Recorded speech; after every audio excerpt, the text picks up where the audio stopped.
Hello everyone, I'm Batpan, a bot who has over 100 friends. This is actually part 3 on how to create an NPC system like Fears to Fathom in Unity. In the first part, we actually created a function for the AI to follow us. In the second part, we actually created a function for the AI to go to random spots. And in this part, we're gonna actually make the AI to go to a final destination and we should follow him. And if the distance is longer than a certain amount, the AI is gonna wait and tell us to follow him. This video will be put inside a series of videos covering Unity tips and tricks. And this video specifically will also be put inside another series of videos covering the functions from the game Fears to Fathom. I recently published my own retro indie horror game. It's a small horror game that I created which actually has some twists in the story. I would be very happy if you could check it out and share your thoughts. All the files used and created in this video, like the script, will be put inside my GitHub. You can get to it with a link in the description. If you enjoyed the video, a like would be amazing. You can subscribe to see more contents like this. You can tell me any comments, any opinions, any suggestions, or any scenarios you want me to cover. I would be very happy to answer them, and if I can actually cover it. With all that being said, let's put on the mask and begin. What we're gonna do in this part is the AI is gonna go to a random spot and we have to follow him, and when the distance is long enough between us, he's gonna wait and tell us to follow him. So first thing first, I'm gonna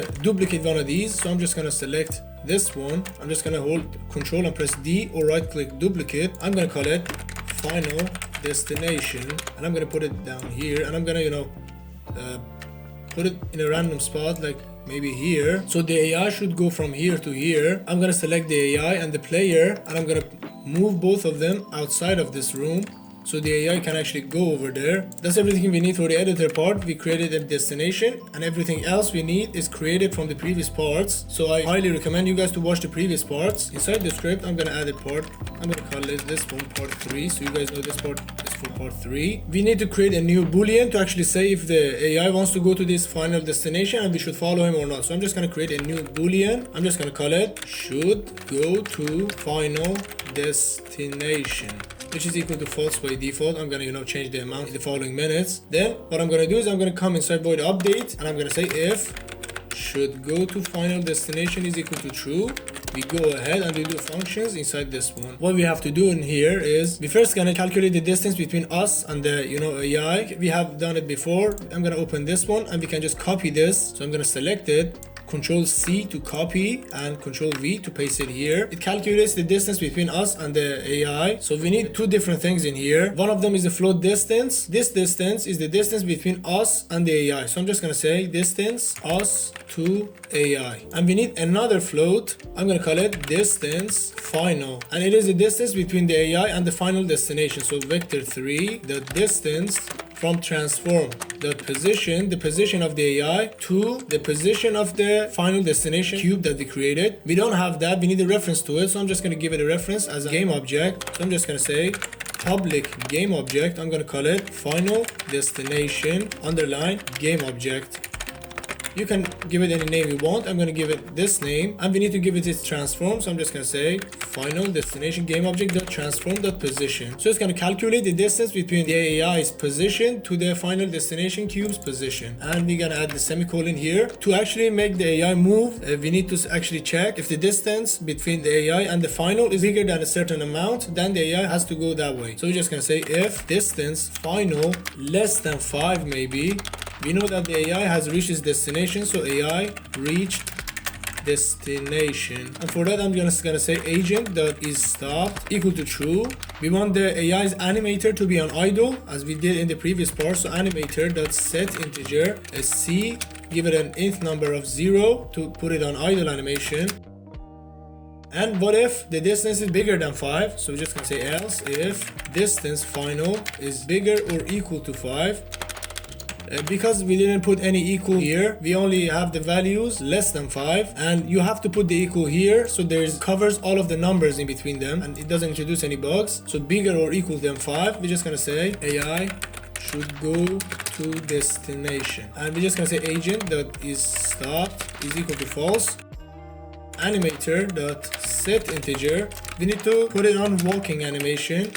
So walk animation, we have to give it a speed, so agent.speed, I'm gonna give it a 3 speed as I did for the walk animation before. And we need to give it its destination, and for the destination is actually the final destination underline game object.transform.position. So we're just gonna say agent.set destination, we have to give it a value of final destination underline game object.transform.position.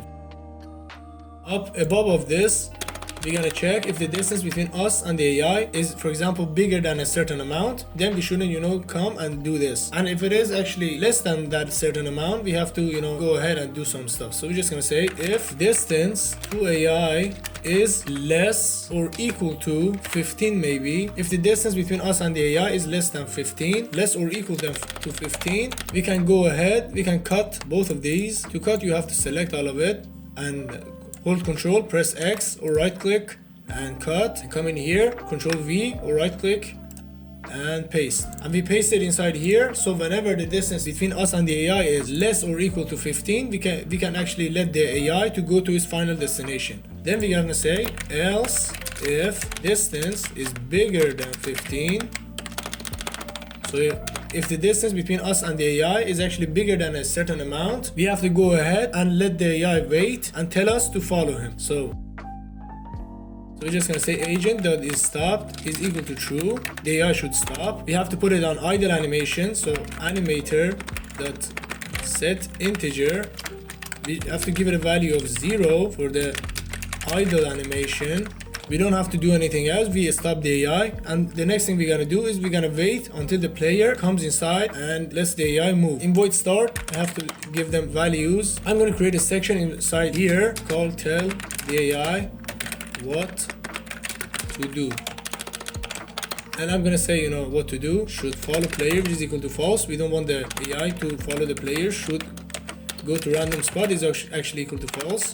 And we just have to say should go to final destination is equal to true. So we want the AI to go to its final destination, the function we created in this video and not in the previous two parts. So we can go ahead and check it out. We need to select our AI. In the script, it needs a final destination game object, which is the final destination we created here. We can drag and drop it here. We can click on the circle to find it. Let's actually go ahead and check it out. The AI goes there.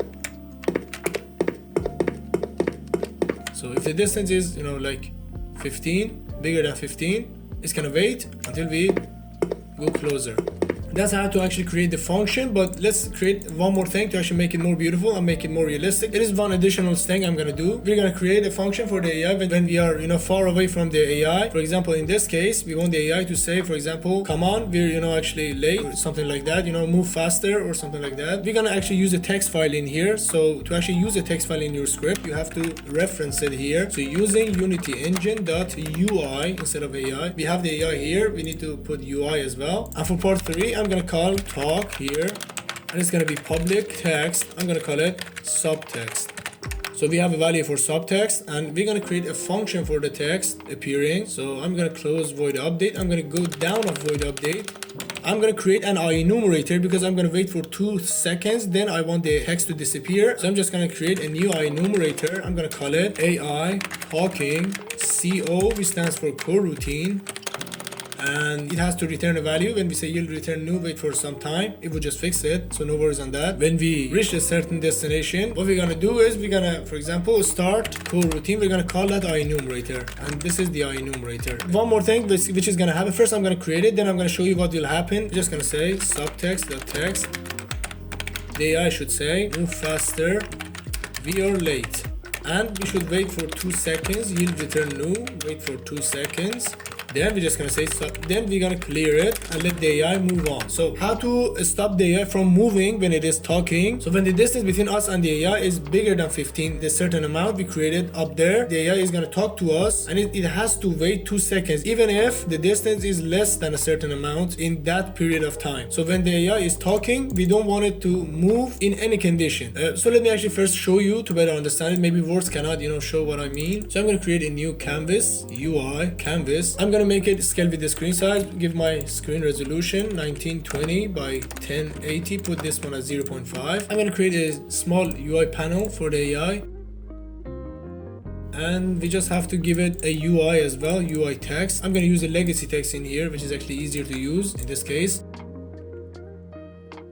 This is the text we're gonna write on, so I'm just gonna select my AI. I'm gonna drag and drop my text here. You can even click on the circle and find your text. We're gonna wait for the AI. It's gonna reach a certain destination. Move faster, we are late. As you see, it introduced the bug, and when we are close, it will just move. The thing I wanted to say is, as you see, it talks, and even we're close enough, it is still talking.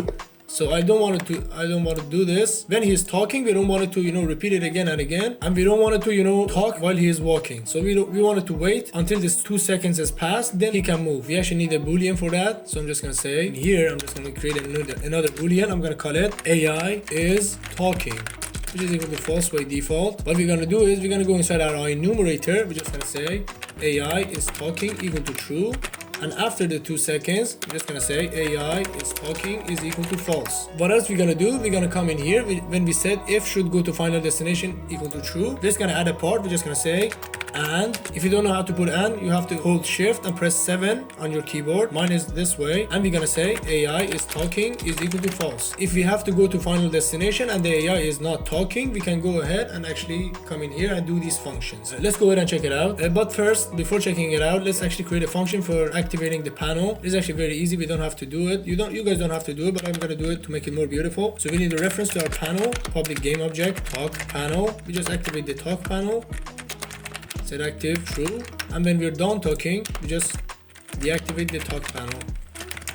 So we're gonna select our friend AI. We're gonna give a reference to the talk panel. Let's go ahead and check it out again. So if the distance is enough, it's gonna talk, and when we're close, it's not gonna move until he is done talking. I'm gonna wait here. It's gonna talk. It's gonna repeat again and again. And if you guys don't want it to repeat again and again and talk once, again you have to create a new boolean AI talked once. So we know that the AI talked once and we don't have to do it again. We don't want him to talk again. We can actually come in here and we say AI talked once to true.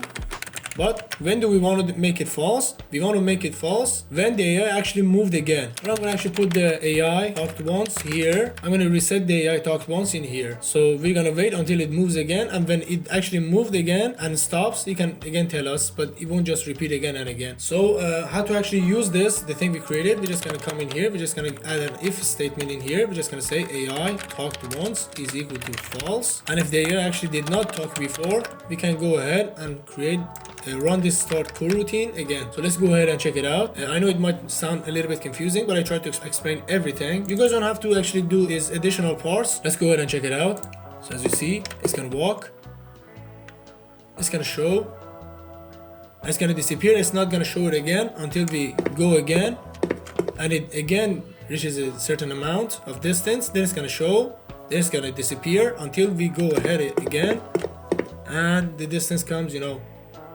bigger than a certain amount. So that's actually how to create an NPC system like Fears to Fathom in Unity. We actually completed our series. This was the last part of it. I hope you guys enjoyed this video. If you did, a like would be amazing. You can subscribe to see more contents like this. You can tell me any comments, any opinions, or any suggestions you have in the comment section below, or any scenarios you have you want me to cover. I would be very happy to answer them, and if I can, actually cover them. Hope all the best for you. Thank you for watching, and I'll see you in the next video.